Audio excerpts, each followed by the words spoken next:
porque interessa-me esse elemento. Ora bem, boa tarde a todos, uma vez mais, agradeço a vossa presença e, enfim, a apresentação, o tema que eu vos proponho para este final de tarde é, como eu estava a dizer-vos, o filme de Cecil B. DeMille, Samson and Delilah, tendo posto a tónica num aspecto em concreto, porque me parece que é um dos aspectos que merece de facto ser relevado nesta produção, que é a dos ecos da questão israelo-palestinense na produção de Cecil B. DeMille de 1949. Este filme, Samson and Delilah, foi, como eu estava a dizer, produzido pela Paramount em 1949. Curiosamente, ele só se apresentou aos Oscars não no ano seguinte, em 1950, mas em 1951, como aparentemente era prática na ocasião. É um filme realizado por essa grande figura de Hollywood, apesar de não ser benquista por toda a gente, aliás até popularmente malquista por uma facção significativa da crítica cinematográfica, mas Cecil B. DeMille nasceu no final do século XIX, em 1881, e morreu pouco tempo depois das suas duas últimas grandes produções, Os Dez Mandamentos e O Maior Espetáculo da Terra, em 1959. Cecil B. DeMille era um cineasta com uma longa experiência em adaptações da história ao grande ecrã, ao cinema, e em particular da história antiga. Como eu estava a referir-vos, Elsa Mendes, na sua tese de doutoramento, transformada em livro, publicado pela imprensa da Universidade de Coimbra, refere este aspecto, estudando com grande minúcia, e nesse trabalho salientam-se precisamente os temas, os filmes que o cineasta dedicou à antiguidade, muito em particular à antiguidade bíblica, que era a antiguidade bíblica dita pré-clássica, portanto relacionada com o Antigo Testamento, que era a antiguidade bíblica de alguma forma clássica, isto é, aquela que se relaciona com o Novo Testamento. Como eu vos dizia, Cecil B. DeMille, apesar desta vastíssima produção e da importância que o seu trabalho e a sua obra cinematográfica têm, e admirado, e apesar de ser admirado por muita gente, é subvalorizado, ou foi, enfim, agora talvez esteja a ser novamente recuperado e a serem reconhecidos os méritos e o quão importante é a sua obra enquanto cineasta, aquilo que ele significa enquanto elemento de difusor e criador de cultura ocidental, da cultura norte-americana durante o século XX, mas efetivamente não podemos também negar o facto de ele ter sido subvalorizado por uma certa intelectualidade de crítica cinematográfica, sobretudo aquela que se apegou mais ao cinema da novela vague française, do neorrealismo italiano, enfim, e nós em Portugal, ou os que estamos em Portugal, sabemos como essas correntes cinematográficas foram particularmente influentes e importantes no próprio cinema português, que sempre, enfim, por várias razões, inclusive os orçamentos contidos, não é, muito limitados, que não fizeram com que não houvesse uns estúdios, enfim, com exceção talvez da Tovis nos anos 40, mas que não houvesse uns estúdios ou uma indústria de cinema como aconteceu nos Estados Unidos logo a partir dos anos 20 do século passado, e essa crítica, essa intelectualidade da crítica cinematográfica desvalorizou em grande medida Cecil B. DeMille, tendo visto sobretudo como um produtor para as massas, um produtor de cultura massificada e portanto nesse sentido também quase um subproduto cultural. No entanto, as obras que Cecil B. DeMille fez e nos legou são bastantes e são de uma qualidade, como eu estava a dizer-vos, que hoje tende a ser revalorizada em vários aspectos, ao nível estético, ao nível artístico, ao nível das composições, das opções dos temas, etc. E eu destacava aí em imagens, alguns casos dessa cinematografia. Ele filmou muito mais do que isso, mas eu tive a preocupação de destacar sobretudo temas relacionados com a história e em particular até com a história antiga. Desde as primeiras produções, entre as quais estão uma adaptação da Carmen, da ópera de Bizet, ao cinema, com uma atriz, que enfim não é propriamente da história antiga o tema, não é? Aliás até é passado no século XIX, mas uma adaptação de um tema popular ao cinema com uma atriz Geraldine Farrar, que depois apareceu em duas outras, ela apareceu em várias produções do DeMille, mas que depois apareceu em duas produções relacionadas com a história, e em particular uma na história medieval e outra da história da América pré-colombiana. Queria salientar, aliás, o facto de numa época como os anos 20 do século passado, um filme era já dedicado às civilizações da América pré-colombiana, nomeadamente à civilização azteca, que é o caso desse filme The Woman God Forgot, e um outro, enfim, muito centrado na cultura medieval europeia, nomeadamente na figura central da cultura francesa, a figura de Jeanne d'Arc, não é? Joana d'Arc, e que foi também interpretada por Geraldine Farrar nesse clássico de DeMille chamado Joan the Woman. Dedicados a outros temas, aos casos das Cruzadas, um outro caso analisado pela Elsa Carneiro Mendes no livro que eu vos referi, ou Os Inconquistáveis, com a belíssima Paulette Goddard, numa espécie de western, é um western, mas, enfim, mas passado no século XVIII e não no século XIX, onde não enfim, não há falta de aventuras e sobretudo de tribulações para a heroína do filme. Aliás, brincava-se até aparentemente em Hollywood, falando nas tribulações da Paulette, que era uma forma de se referirem a este filme, Os Inconquistáveis, de Cecil B. DeMille. Que eu me recordo, ele terá sido passado pelo menos uma vez na televisão portuguesa, há muitos anos já, não sei se voltou a sê-lo, mas é um dos casos de rara exibição pública, mas que é um filme que merece a nossa atenção enquanto historiadores da cultura, enquanto historiadores da recepção dos temas da história no cinema, porque este filme tem ou assenta precisamente nesses pilares. Mais propriamente sobre a antiguidade bíblica e a antiguidade clássica, DeMille realizou ainda nos anos 20 uma primeira versão dos Dez Mandamentos. É um filme que não é inteiramente passado na ambiência da antiguidade. É um filme que faz o contraponto, o diálogo entre a contemporaneidade da produção e o tema bíblico, portanto a figura de Moisés e o momento fundacional da cultura judeo-cristã, essencialmente da cultura judaica, em que Yahvé entrega as tábuas da lei a Moisés e define o decálogo, não é? Os 10 mandamentos, e como isso influenciou toda a vivência religiosa e cultural do Ocidente desde a Antiguidade até aos dias de hoje.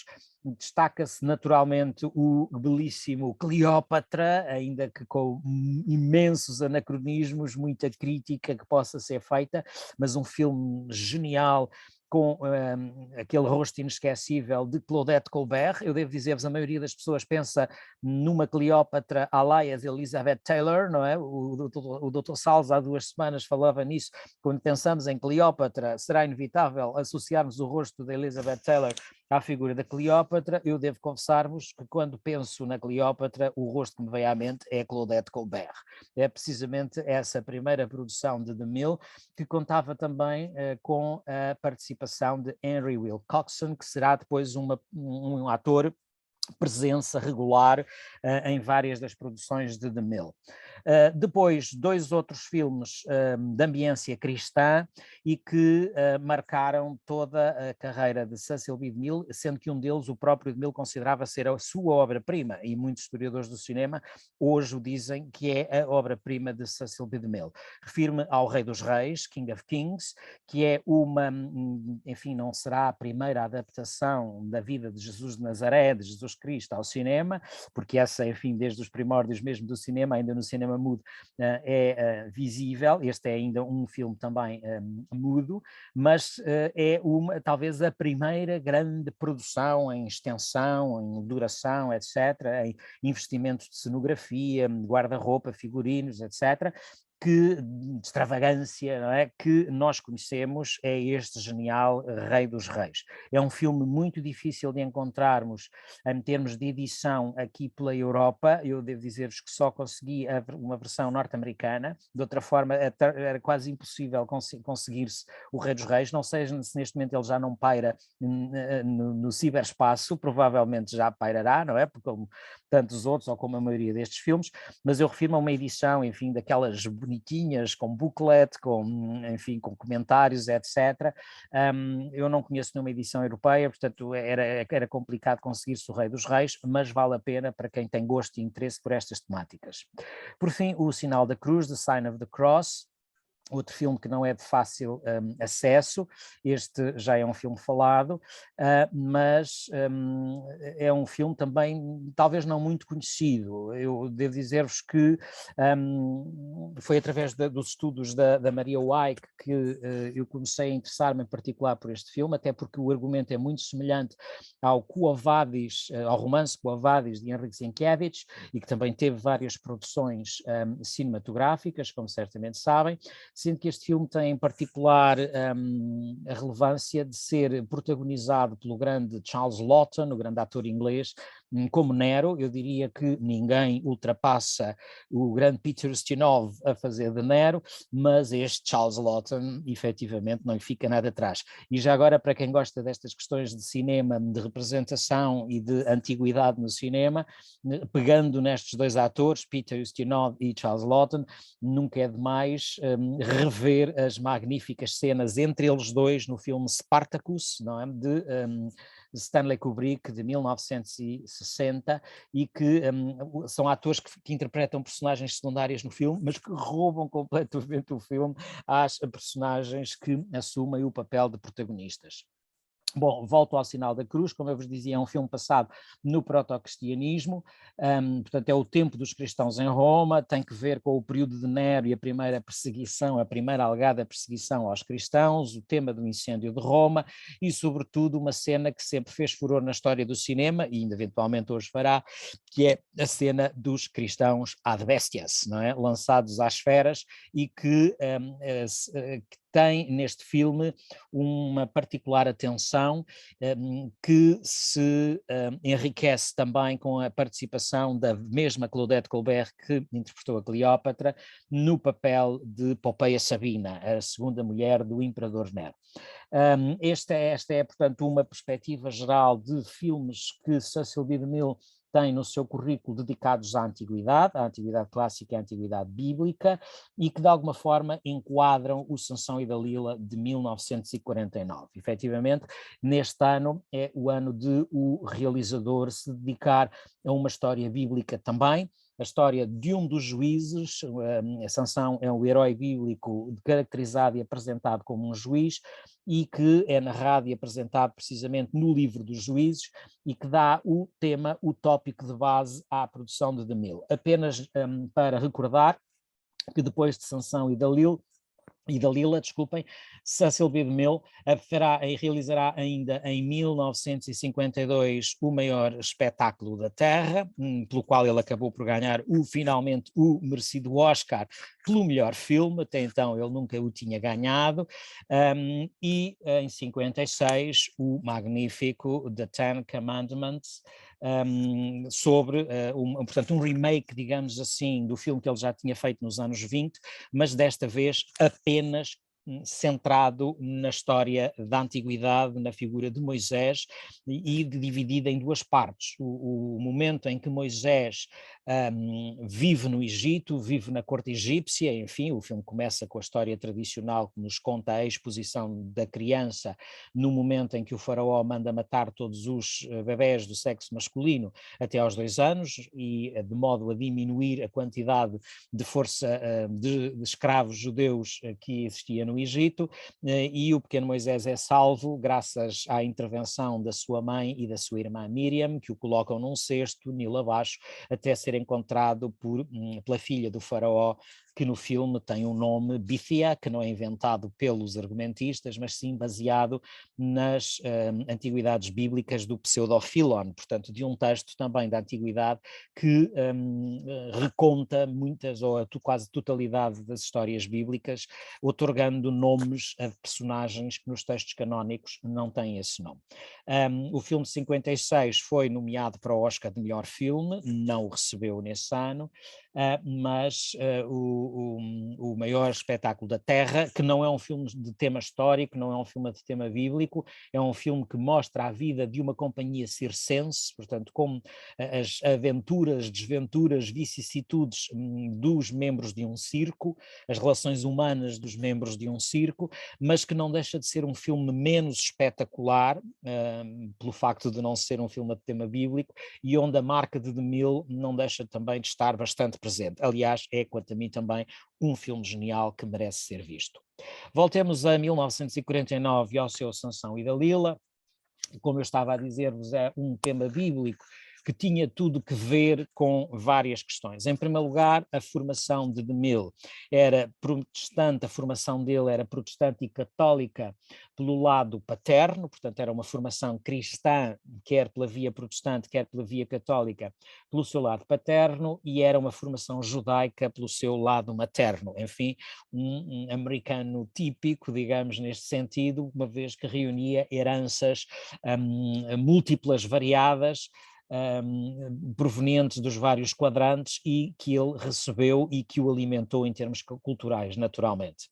Além disso, esta produção foi também favorecida por uma ideologia americana na qual DeMille de alguma forma se integrava, em que os Estados Unidos da América apareciam como uma nova terra, a nova terra prometida, a reposição do símbolo da terra do leite e mel da antiguidade bíblica, e em que o povo americano, e em particular aqueles que tinham escapado, estamos em 49, estamos 4 anos depois da Segunda Guerra Mundial ter terminado, aqueles que tinham fugido da Europa por razões várias, e sobretudo entre elas as perseguições de natureza política e rássica, das ideologias nacional-socialista na Alemanha e fascista na Itália, sobretudo, portanto as ideologias associadas ao eixo, e que levaram, como todos nós sabemos, à morte de milhões de pessoas e à fuga de outros tantos para territórios, nomeadamente como os Estados Unidos da América. E nesse sentido,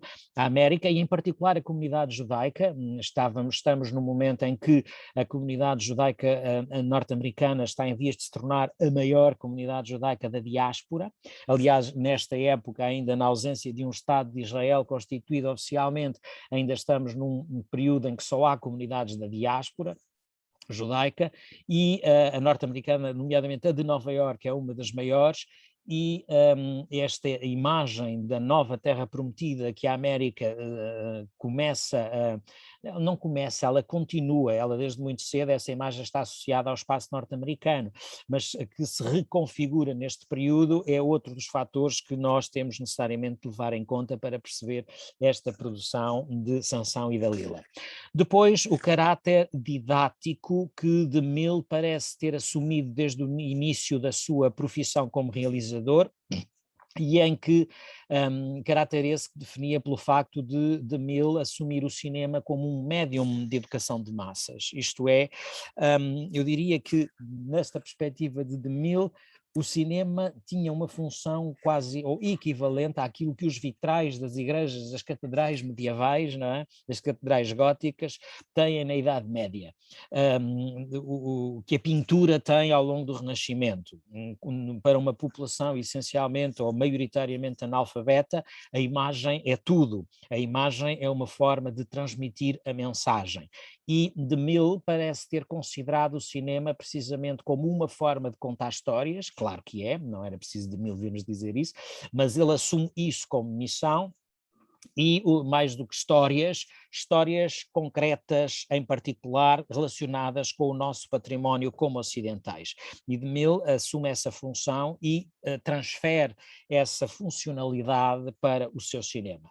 Depois há também que contar a herança oitocentista. 1949, estamos ainda na primeira metade do século XX, e há que não esquecer sobretudo que no final do período romântico, sobretudo na Europa, existe uma renovação de alguns temas, enfim, já não estamos propriamente no período no neoclassicismo, em que os temas clássicos estão, como é evidente, na ordem do dia, mas os românticos não deixaram de olhar para vários dos temas da antiguidade clássica, muito em particular os relacionados com o proto-cristianismo, e tratá-los na literatura, no teatro, no romance, na poesia, mas também e sobretudo na pintura.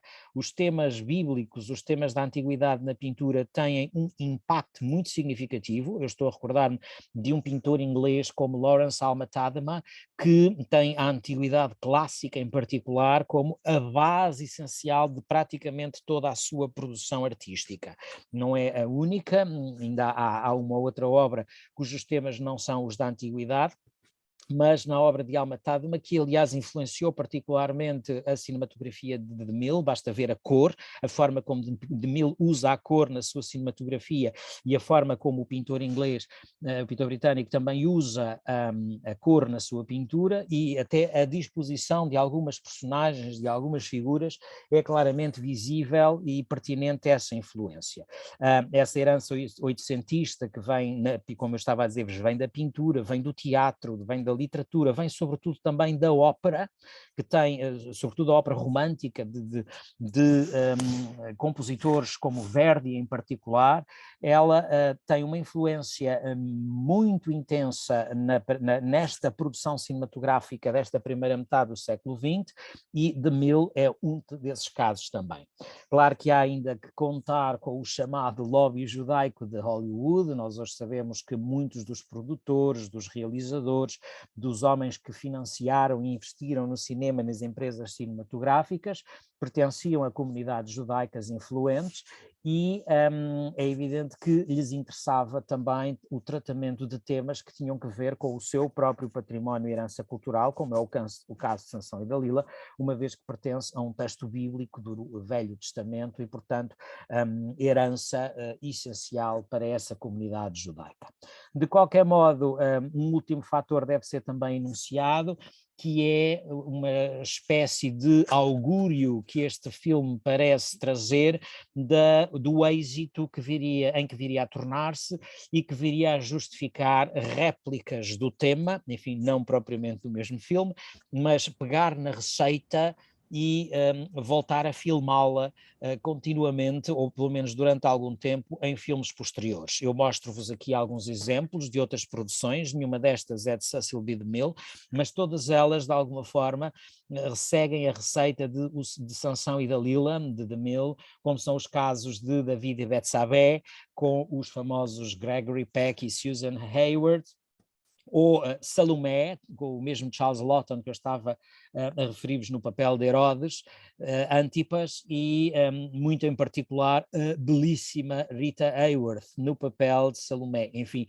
eventualmente já não seria propriamente a atriz mais adequada para representar uma jovenzinha como seria a Salomé do texto bíblico, mas era uma estrela da época e, portanto, o tema chamava a atenção. Aliás, era também um tema que tinha tido uma herança muito significativa no século XIX, basta pensar na Salomé de Strauss e na Salomé, sobretudo, de Oscar Wilde, não é? Na grande peça de Oscar Wilde, e, portanto, a adaptação do tema ao cinema e desta releitura de outra figura vamp, de outra femme fatale, como é Salomé, tal como a Dalila, foi outro êxito retumbante no período em causa, sendo que vários destes argumentistas que trataram estes temas bíblicos, incluindo os que colaboraram com Cecil B. DeMille, não raramente recorreram não apenas à Bíblia como texto de fonte, mas também a autores como Filon de Alexandria, já vos falei também do Pseudo-Filon, e em particular de Flávio Josefo, que é um autor judeu do final do primeiro século, que escreve em grego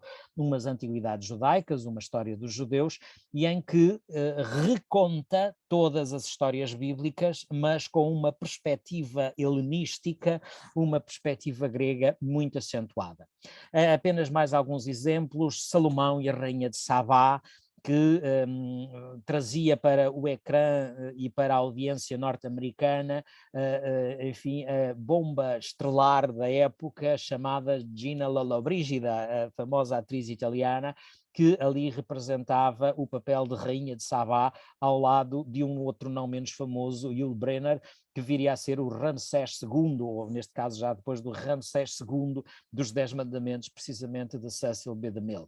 Ainda Sodoma e Gomorra, ou o livro de Ruth, ou Esther e o Rei, com histórias e enredos que fascinavam o público e que, na verdade, se baseavam todas elas numa estrutura romântica, numa história romântica que não raramente se misturava com cenas de batalhas ou de catástrofes ou de destruições, sendo que em muitos casos era a intervenção de Deus que as traduzia, não é?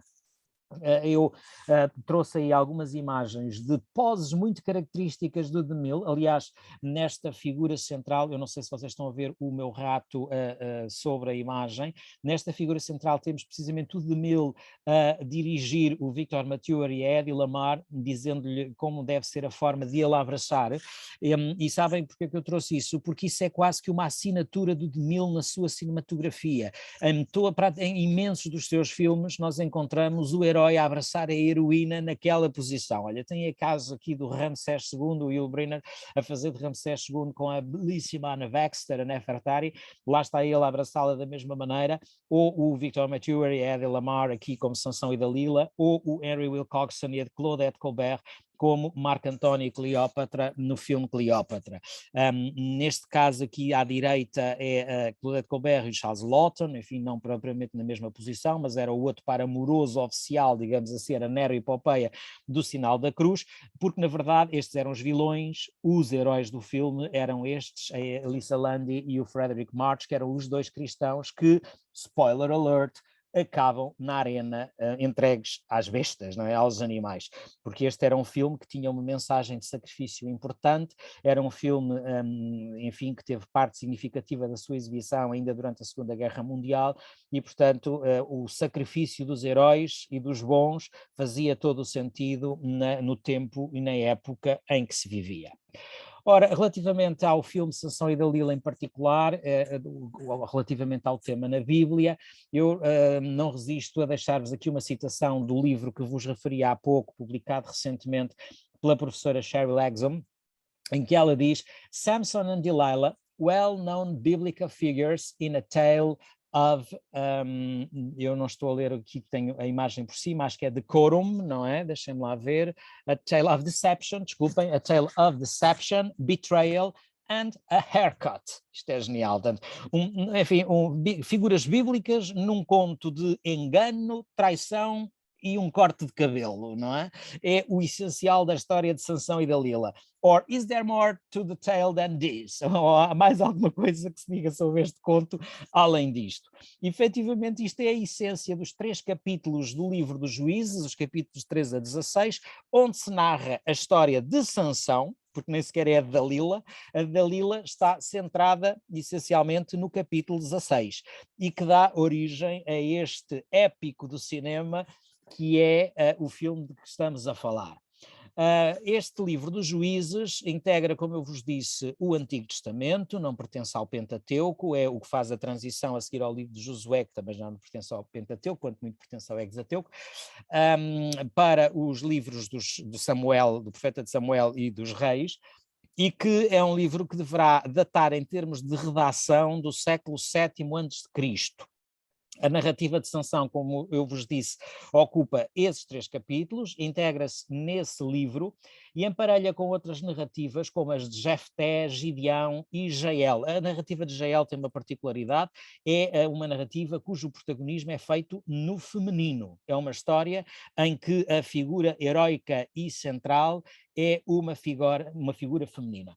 Estas narrativas correspondem a uma coleção de tradições autónomas. Nós sabemos hoje pela crítica literária que o livro dos Juízes é assim uma espécie de Odisseia ou de Ilíada, no sentido ou até do Gênesis, não é?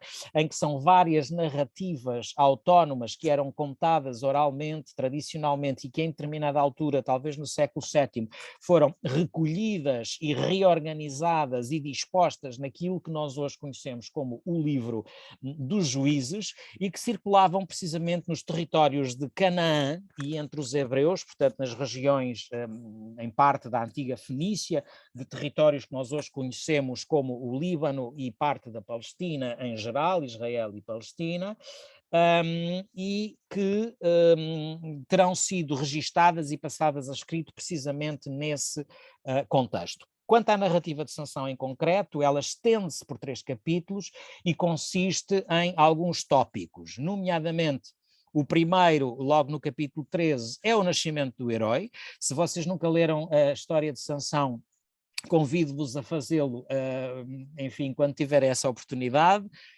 E verão que quando começamos a ler a história de Sansão, a nossa primeira reação é: onde é que eu já li isto, não é? Onde é que eu já ouvi isto? A mãe é estéril, já está, enfim, mais numa idade de aquilo a que nós hoje chamamos a terceira idade do que propriamente uma jovenzinha, mas vem um anjo de Deus dizer-lhe que ela vai dar à luz um filho, por intervenção divina. Portanto, o modelo de narrativa é razoavelmente conhecido.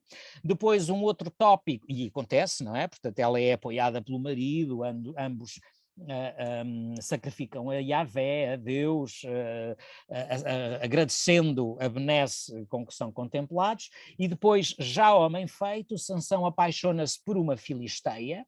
Portanto, eles são judeus, Sansão e a sua família são judeus.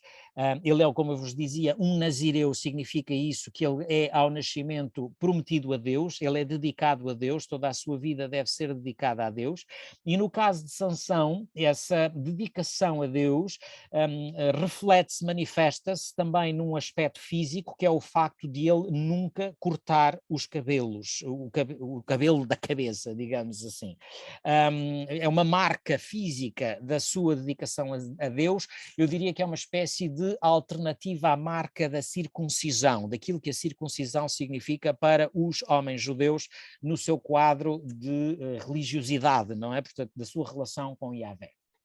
Conta-se depois que estes judeus, eles habitam a região de Gaza, nomeadamente a região da tribo de Dan, e essa convivência faz, ou melhor, a vivência faz com uma convivência com os filisteus, que são o povo estrangeiro que ocupa aquele território, e ele Sansão apaixona-se por uma mulher filisteia e casa-se com ela. Ou enfim, há uma série de peripécias em que ele tenta casar-se com ela, as coisas não correm muito bem. É nesse contexto que acontece o famoso episódio do leão, em que Sansão mata um leão com as próprias mãos, e o episódio das túnicas, em que, na sequência de uma aposta feita durante a boda de casamento, Sansão coloca faz um enigma, coloca uma adivinha aos convivas, aos filisteus.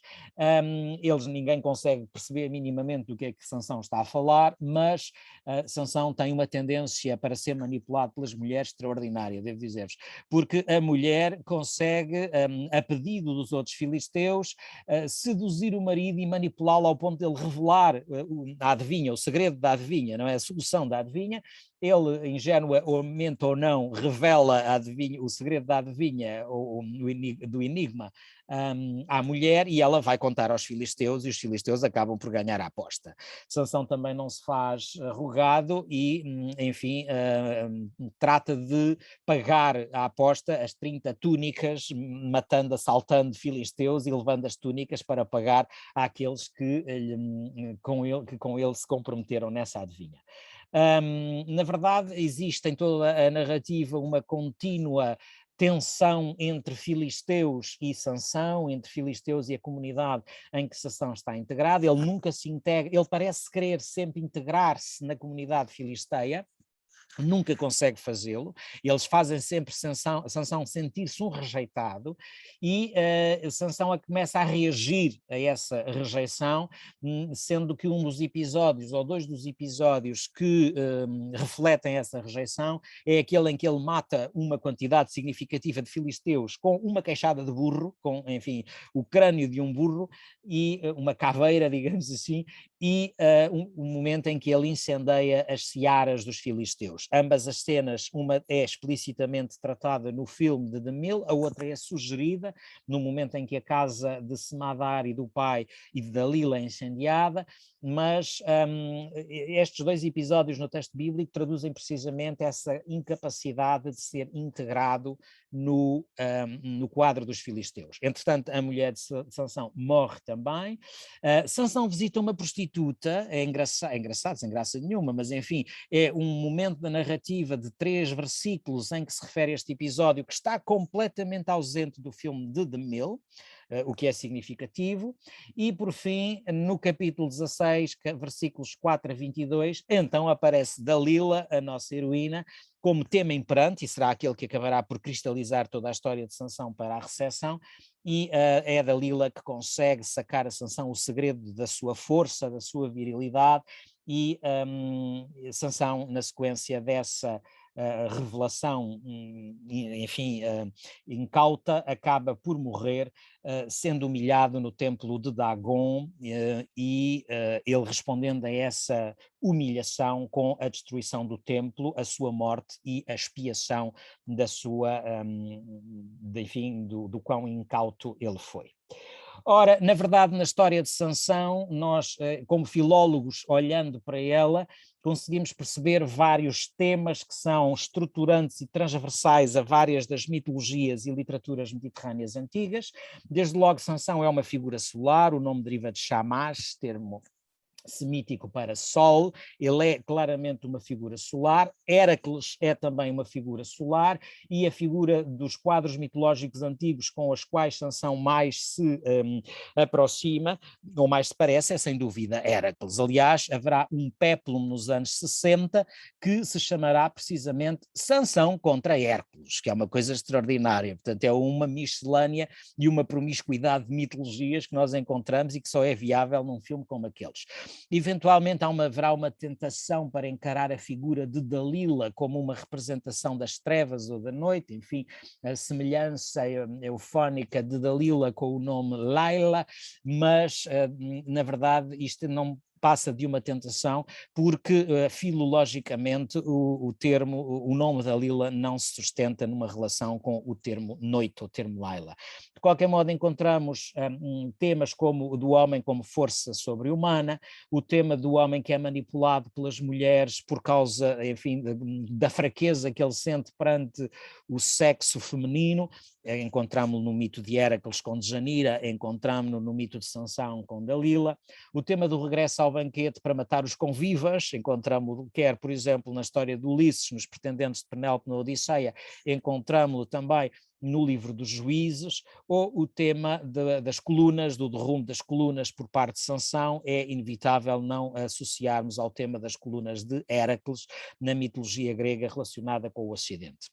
Eventualmente ainda haverá outros temas gregos nesta história de Sansão, designadamente o tema das 2 irmãs que disputam o mesmo homem, que nós conhecemos na história de Teseu, nas figuras de Fedra e Ariadne, e que neste filme, não no texto bíblico, mas no filme que é inspirado num romance já de finais do século XIX, inícios do século XX, encontramos-lo nas figuras de Dalila e da sua irmã Semadar, que é sobre a qual eu farei já a seguir.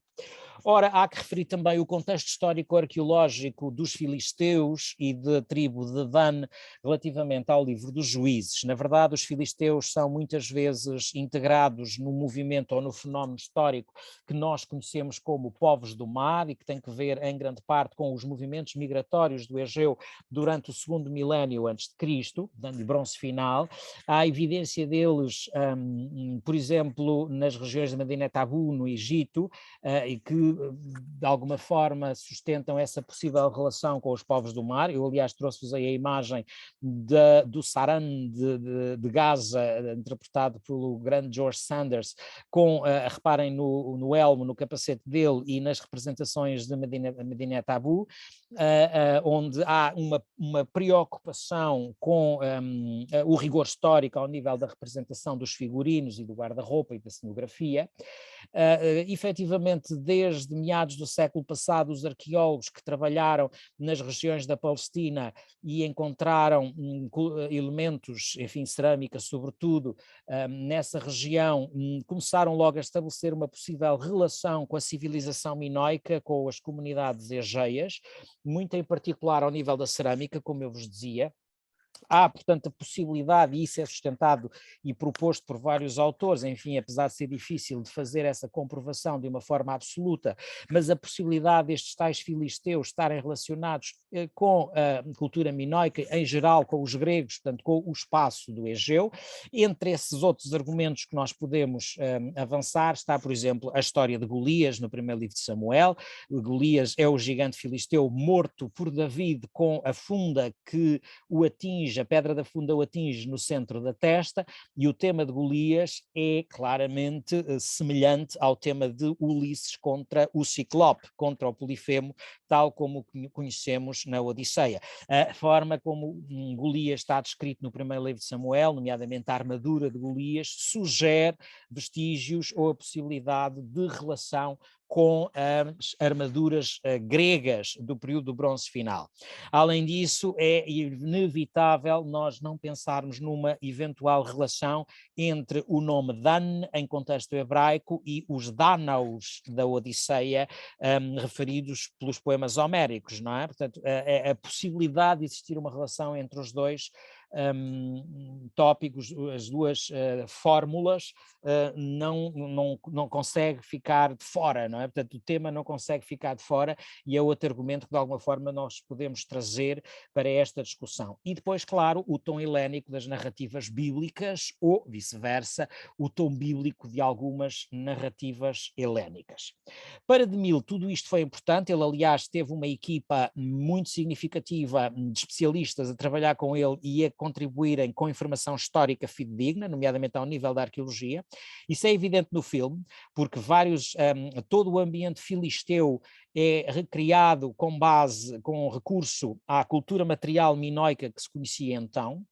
Mas para DeMille houve outras influências, nomeadamente a pintura, a tradição pictórica europeia, nomeadamente aquela que se produziu entre os séculos XV e XIX, neste caso 2 exemplos dos séculos XV e XVI, XVII, como o Sansão e Dalila de Artemisia Gentileschi ou o Sansão e Dalila de Cranach. Portanto, o tema bíblico esteve quase sempre presente na história da pintura europeia, desde muito cedo.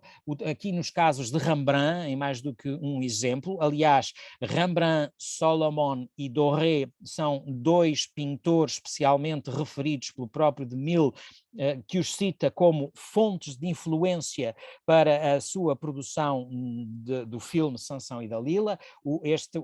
Ao vosso lado esquerdo, a pintura de Rembrandt que está ao vosso lado esquerdo é uma daquelas que talvez terá mais marcado o imaginário do realizador, ou os casos de Rubens e Guercino, que, enfim, apresentam alternativas à representação e que são mais 2 exemplos da riqueza que o tema traduziu na arte europeia. Já no século XIX, talvez ainda mais marcante por causa da proximidade e da ambiência romântica que a arte pictórica assumiu neste período, no século XIX várias produções acabaram também por influenciar o trabalho de DeMille, desde Moreau até José Etnaguzia Errázquin, que está no Museu Bilbao, no País Basco, no Museu Guggenheim, desculpem, no País Basco, em Bilbao, e onde o tema de Sansão e Dalila é tratado à maneira oitocentista de uma forma bastante marcante. Mas Solomon e Cabanel estão entre aqueles que, nomeadamente Solomon, entre aqueles que DeMille cita como suas fontes de inspiração. E a tal presença que eu referi há pouco de uma Dalila como femme fatale, que pertence à galeria de mulheres viperinas como Pandora, Lilith, Dalila, Eva, Salomé, não é? Que no século XIX preenchem esse imaginário da mulher que não consegue outra coisa senão conduzir o homem ao abismo, não é? À ruína. Por fim, Gustave Doré, o famoso ilustrador da Bíblia, este foi marcante para DeMille, e também ao nível da ópera. Eu apresento-vos aí o exemplo de uma encenação no Metropolitan de Nova York, do Sansão e Dalila de Camille Saint-Saëns, de 1877. Essa encenação não é de 1877, naturalmente, mas a ópera é de 1877. Um livreto e música lindíssimos, que o próprio DeMille terá cogitado utilizar ao nível da música no filme. Acabou depois por desistir, e quanto a mim ainda bem que o fez, porque o compositor compositor Victor Young fez uma partitura magistral que, muito infelizmente, injustamente, não ganhou o Oscar, perdeu para o Sunset Boulevard, Billy Wilder, ao nível da música, enfim, outro, outro filme genial e que eu vou já referir a seguir, mas que acabou por arrecadar esse Oscar. De qualquer modo, essa encenação do Metropolitan acabou também por ser ela própria influenciada pelo filme de DeMille, como se pode ver na imagem abaixo. Há ainda uma outra fonte que não podemos deixar de referir, que é o poema dramático, é uma tragédia, no fundo, de John Milton, publicado em 1671, chamada Samson Agonistes, Sansão Agonista, e que foi publicada na sequência do Paraíso Perdido, do grande poema épico de Milton, e que se centra na figura de Sansão e que tem a novidade de dar precisamente a Dalila, são os últimos momentos da vida de Sansão, esta tragédia trata apenas isso, e que tem a particularidade de dar a Dalila um protagonismo que acabou por, de alguma forma, ser revitalizado pelo filme de DeMille. Convém dizer que o filme de DeMille não é a primeira produção sobre este tema.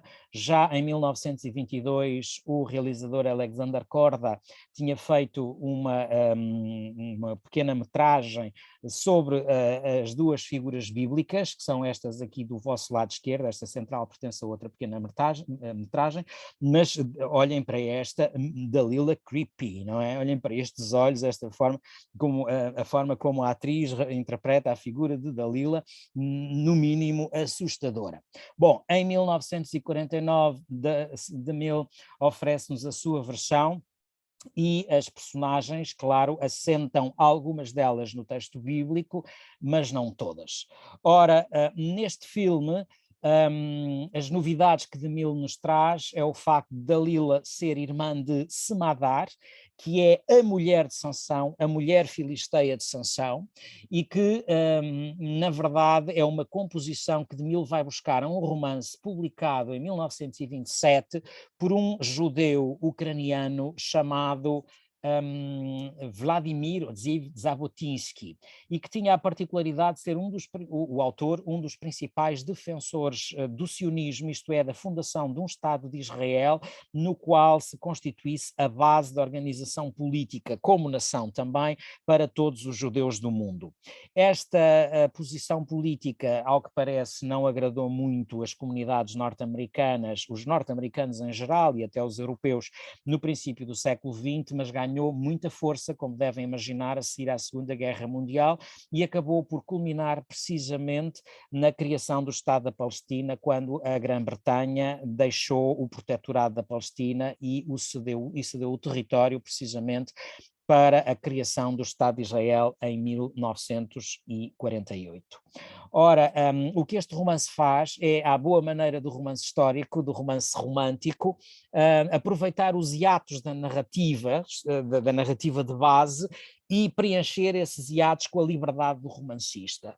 E a mulher filisteia de Sansão torna-se uma irmã de Dalila, sendo Dalila a irmã preterida por Sansão. E é essa narrativa que de alguma forma vai servir de base ao filme de DeMille. Nesta versão, nesta proposta, Dalila é transformada numa espécie de figura de conversão e de expiação. Aliás, o texto bíblico diz que quando já está cego, Sansão pede a um miúdo, a uma criança, que o guie até às colunas que sustentam todo o edifício, todo o templo de Dagon. No filme esse miúdo existe, chama-se Saul e é apresentado como o primeiro rei de Israel, aquele que virá a ser o primeiro rei de Israel. Portanto, isso é uma liberdade completamente criativa desta versão cinematográfica. Mas no filme a criança não é a criança que guia Saul até às colunas, é Dalila, numa atitude de expiação, porque outra novidade é o facto de Dalila se acabar por converter ao Deus de Israel, porque reconhece o mal que fez a Sansão, porque está apaixonada por Sansão. Como eu vos disse, esta versão ignora, a versão cinematográfica ignora a ausência ou melhor, ignora o episódio da prostituta, e Sansão acaba por ser transformado numa espécie de Robin Hood que rouba aos filisteus opressores para dar aos judeus oprimidos, ou aos hebreus oprimidos, enfim, se levarmos em conta o contexto histórico. E todo o filme caminha para a cena apoteótica, que são os últimos 3 minutos da destruição do templo. O casting que é escolhido para interpretar estas personagens é genial, da parte de DeMille. Na verdade, ele escolheu 2 atores que representavam enfim, os paradigmas da masculinidade e da feminilidade. Para Sansão é o Victor Mature, que morreu no início do século XX e que acabará por ter outras participações significativas em filmes sobre a antiguidade, nomeadamente A Túnica e depois a sequela da Túnica, que é Demétrio e os Gladiadores, que é o filme que se baseia no romance de Lloyd C. Douglas, que trata o tema da túnica de Cristo. O que é que aconteceu à túnica de Cristo depois que Cristo morreu e que foi dividida pelos soldados romanos que estavam junto à cruz? Será Victor Mature uma das figuras a interpretar, a dar vida a essa personagem de Demétrio, e ele acabou por se tornar uma espécie de sex symbol da época, tinha um êxito extraordinário, sobretudo entre o público feminino, e ele é o paradigma da masculinidade na figura de Sansão. Já a atriz feminina que é escolhida para interpretar Dalila era uma atriz de origem austríaca, belíssima, a grande Eddie Lamar, que se tinha tornado célebre nos meios intelectuais da cinematografia, sobretudo por ter interpretado esse filme Ecstasy, enquanto estava ainda na Áustria e filmou na República Checa, ou melhor, na então Checoslováquia, e pelo facto de nesse filme aparecer uma cena onde se insinuava uma relação sexual que culminava numa cena de orgasmo. Nós não vemos a cena de forma explícita, apenas vemos o rosto dos atores, mas a belíssima Eddie Lamar era a protagonista dessa cena. Alguns autores falam na possibilidade de o rosto de Eddie Lamar ter sido um dos escolhidos para o modelo da Branca de Neve da Walt Disney, não é? Porque efetivamente há algumas afinidades, ou o modelo da Catwoman, da figura do Batman. Ela era de facto o paradigma da feminilidade. Devo dizer-vos que não encontrei unanimidade nesta relação com a Branca de Neve, mas lá que existe alguma semelhança e proximidade desta Dalila, desculpem, da Eddie Lamar com a Branca de Neve, eu creio que sim que existe. Depois o ator britânico George Sanders interpreta o Saran de Gaza. Saran, às vezes parece que se referem a Saran como um nome, não é um nome, é um título político que aliás é retirado dos textos bíblicos, era o administrador, o governador daquela região.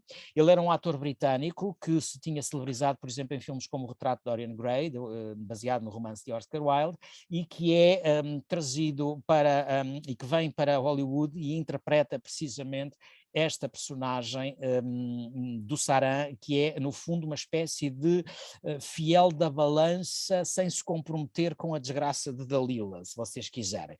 E depois a figura da Semadar, uma atriz muito conhecida, se calhar mais nos tempos contemporâneos, por causa da sua interpretação numa série popular policial norte-americana, o Crime disse ela, e que a Angela Lansbury ainda é viva, aliás, ela nasceu em 1925, está quase a fazer 100 anos, ainda é viva, mas que era belíssima, como podem ver, e que interpreta o papel da irmã de Dalila, Semadar, e que se tinha também já, ela tinha começado na Grã-Bretanha, no Reino Unido, aliás tinha feito também o Retrato de Dorian Gray, em que George Sanders também entra, e ele vai buscá-la para interpretar a sua Semadar. Henry Wilcoxon já tínhamos referido a propósito da Cleópatra, ele interpreta Atur, é um filisteu paradigma, ele entrou em vários filmes de DeMille, este aqui em baixo, este em que ele está com este manto vermelho, isto é dos 10 Mandamentos, ele também entra nos 10 Mandamentos, no mesmo DeMille,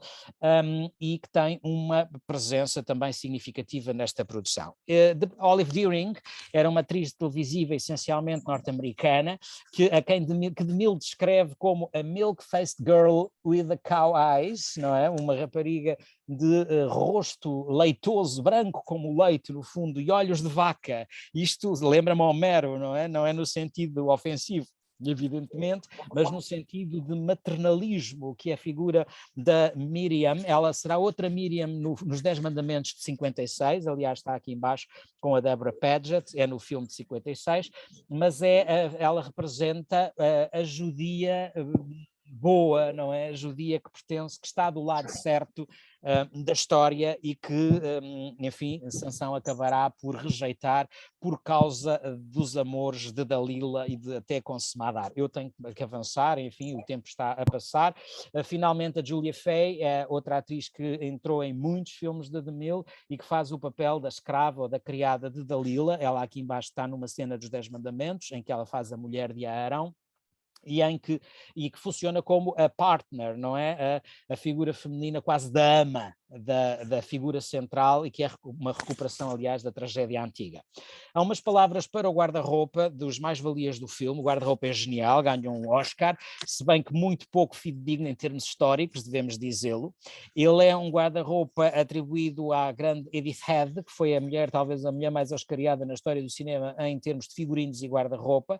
Dalila é o caso paradigmático, as tonalidades orientais, digamos assim, dos figurinos predominam, como aliás podem ver aqui nos vários croquis que ainda é possível recuperar. Nós olhamos para as representações das mulheres gregas ou das mulheres minoicas da antiguidade, eventualmente haverá algo disso nestas figurações, mas é claro que isto é uma criação contemporânea, sendo que se destacou o famoso vestido do pavão, um vestido da Dalila e uma capa para o qual foram usadas mesmo penas de pavão, e que é o último traje que Dalila usa no filme e que efetivamente domina a cena em termos pictóricos, não é? Terá dito Edith Head a determinada altura: I suppose only scholars would know that the costumes were not historically correct. But it bothered me terribly. Ou seja, ela tinha consciência de que aquilo era mais criação do século XX do que propriamente rigor histórico. Mas funciona em termos visuais, aliás, como podem ver também pela figura de Semadar e de Sansão ou de Atur, a forma como eles são compostos enquanto personagens com recurso ao guarda-roupa. Eventualmente podemos estabelecer comparações com as figuras minoicas, nomeadamente os corpetes, e a Edith Head fala disso, sabia que os corpetes terão sido usados pelas mulheres em ambiente cretense. Ela tenta recuperar isso, mas devo dizer-vos que o resultado depois é mais quase uma tonalidade persa das Mil e Uma Noites do que propriamente minoicos. De qualquer modo, toda a decoração recorre a esses elementos minoicos, como as pinturas, os objetos. Reparem nas canecas que Dalila e Sansão têm na mão quando bebem o vinho na tenda de Dalila. Aquilo são réplicas de material micénico, encontrado em contexto micénico e minoico na Grécia, as referências a Dagon, a Dictina, portanto às divindades que se associam também a esse espaço do Egeu. De qualquer modo, como eu vos dizia, predomina uma certa tonalidade das Mil e Uma Noites, mais do que propriamente de rigor histórico. Aliás, a figura da Semadar está aí para provar aquilo que eu estou a dizer-vos. Ao nível dos cenários, as colunas de base estreita, base mais fina relativamente ao capitel e ao próprio fuste, como são específicas do mundo minoico, estão também presentes, como se pode ver na reconstituição do templo de Dagon, ainda que as pinturas remetam mais para o ambiente mesopotâmico, mas a relação com a Porta das Leoas em Micenas também nos parece evidente e, portanto, foram decalcados daí vários elementos para essa construção cenográfica. Outra característica do cinema de DeMille é o chamado kitsch demiliano, isto é, o uso da cor muito intensa, os cenários muito bem arquitetados, não só os cenários ao nível dos objetos, da cenografia propriamente dita, como a posição dos atores e das personagens. Eu trago aqui uma figura paradigmática que não pertence à Sansão e Dalila, mas aos 10 Mandamentos, o momento da abertura do Mar Vermelho. Isso é genial, portanto é quase uma pintura transformada em frame cinematográfica, mas os outros casos são todos do filme Sansão e Dalila. Reparem na posição, reparem no momento em que ela recebe o pagamento pelo corte de cabelo de Sansão. Ela está naquela posição a receber o pagamento e está ali há alguns minutos, não é? Naquela posição, como se fosse efetivamente a personagem de um quadro, ou a última cena, lá está Dalila com a tal capa e vestido feito com as penas de pavão de que eu vos falava. Portanto, todo o enquadramento, toda a composição não é fruto do acaso, é bem pensada, é intencional e que resulta para alguns naquilo que se chama, ou que é chamado por alguns, do tal kitsch de Emiliano. Dalila é claramente a nova Eva, é a mulher manipuladora, essa sugestão da Eva é feita no filme ao longo de vários momentos, de várias sequências. Por exemplo, a primeira cena em que ela aparece a comer fruta, sugerindo o mito do Éden, a decoração do quarto dela com a serpente, que é visível, ou na cena final em que ela aparece quase como uma dominatrix, não é? Com chicote e a arrastar Sansão cego pelo templo, enfim, não propriamente a divertir os filisteus como os filisteus pensam, mas a guiá-lo até às colunas que hão de ser derrubadas para destruir o templo. Dalila culmina a sua função como aquela que emascula Sansão, cortando-lhe o cabelo e amputando, digamos assim, a virilidade do herói, transformando-o e cristalizando a sua figura para sempre como a mulher fatal. O herói inicia então o seu processo de descida aos infernos, a sua catábase. Há momentos de intertextualidade fílmica que são comparáveis aos 10 mandamentos. Por exemplo, o momento em que Nefertari visita Moisés já no bairro judaico é equiparável ao momento em que Dalila visita Sansão na prisão, e essa intertextualidade vê-se quer ao nível dos textos bíblicos, quer ao nível do próprio cinema. Sansão como protótipo de Moisés, ou melhor, uma sequência de Moisés e um protótipo de Cristo, o Sansão cego e renascido, um protótipo de Paulo de Tarso, cego também e renascido, o tema da Samaritana junto ao poço de Gaza, o tema do velho profeta como João Batista, Dalila como Eva, Dalila a Babilónia, a grande prostituta, Dalila como Judas, a traidora, Dalila como Judite, com uma função oposta, porque Judite ajuda os judeus e Dalila é inimiga dos judeus, mas a forma como elas montam a armadilha para o homem que querem derrotar é exatamente igual. O Egito como espaço de fuga aparece na literatura bíblica e aparece também no filme de The Mill. E, finalmente, a inclusão de Saul, a tal miúdo, que é a prefiguração daquele que há de ser o primeiro rei de Israel. Eu vou avançar diretamente para o final, não tenho muito mais tempo, mas a tal intertextualidade fílmica de que eu vos falava, as relações das personagens com as suas amas, o caso de Nefertari e Memnet, o caso de Dalila e Hisham, no Sansão e Dalila, o outro nos 10 mandamentos. Portanto, De Mille replica continuamente temas e cenas na sua própria cinematografia, e existe inclusivamente metatextualidade, porque quando Sansão e Dalila está a ser filmado em 1949, Billy Wilder está a filmar o grande Sunset Boulevard com Gloria Swanson. E Gloria Swanson é uma atriz do cinema mudo, de quem eu vos falei já a propósito da abertura deste ciclo de conferências, que vai visitar De Mille oferecendo-lhe o papel de Salomé que ela quer interpretar, enfim, apesar de ser já uma atriz entrada em anos, mas que quer regressar ao cinema. E Gloria Swanson vai visitar o set de filmagens de Sansão e Dalila. E o que é curioso é que as cenas das filmagens do Sansão e Dalila são introduzidas no Sunset Boulevard precisamente numa relação metatextual genial entre Billy Wilder e Cecil B. DeMille. E, portanto, essa relação está visível em ambos os filmes. Bom, eu vou deixar estes temas da intertextualidade, a cena apoteótica, como é a destruição do templo, a abertura do Mar Vermelho, ou o tema do bezerro de ouro nos 10 mandamentos, ou os anões que aparecem quer no sinal da cruz, quer nos 10 mandamentos, e falar-vos, por fim, do contexto de 1949. Na sequência da Segunda Guerra Mundial, em 45, fundava-se, portanto, o Estado de Israel, que na verdade não existia desde a revolta de Bar Kokhba no tempo de Adriano. O sionismo, como eu vos disse, existia como filosofia e como agenda ideológica desde o século XIX. Na sequência da Segunda Guerra Mundial, era a grande oportunidade da concretização da fundação do Estado de Eretz Israel, e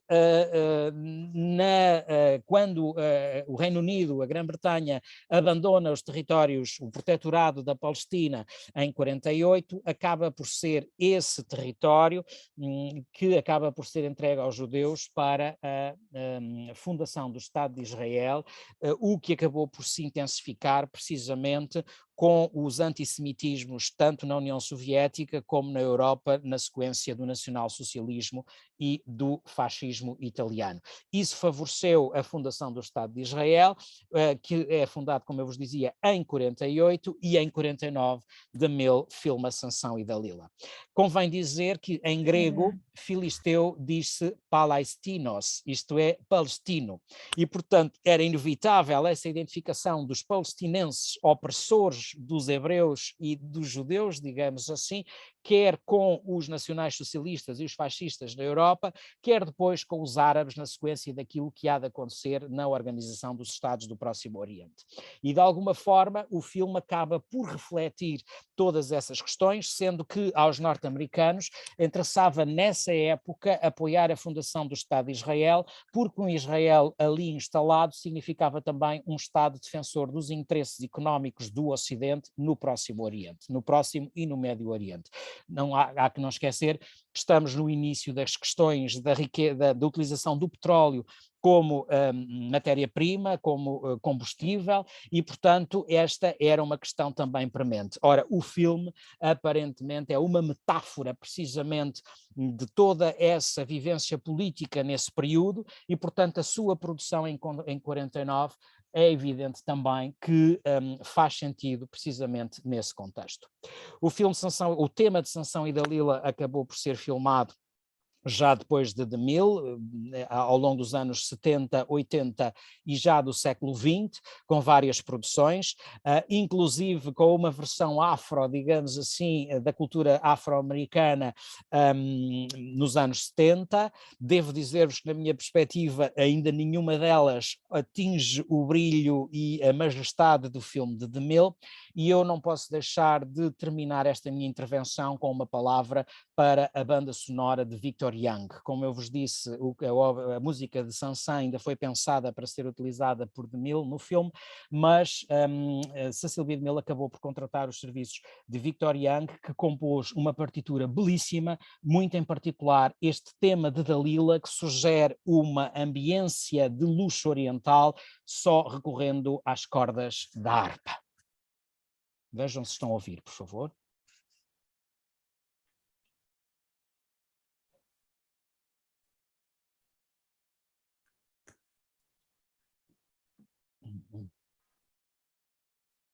Professor, não estamos a ouvir. Não estão? Não. Até agora nada. É que eu estou. Esperem lá, eu pensava que vocês estavam. Esperem então um pouquinho, eu vou pôr o vídeo de outra maneira. Dava a imagem, mas não o som. Não o som, pronto. E agora? Digam-me se estão a ouvir. Esperem lá. Agora. Não. Não. Não, professor. Nada.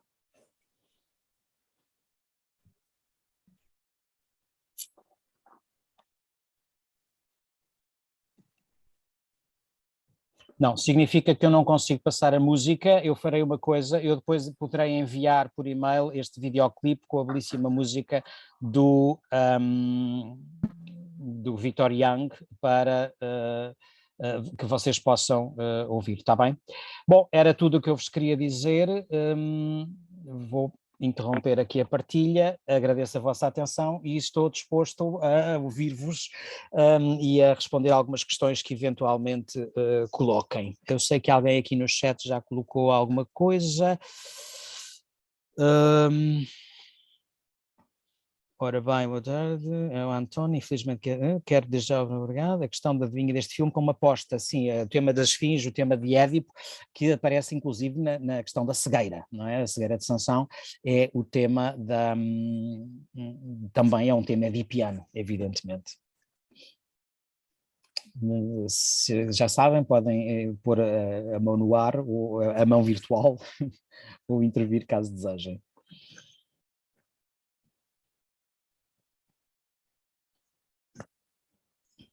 Professora, houve alguém que há bocadinho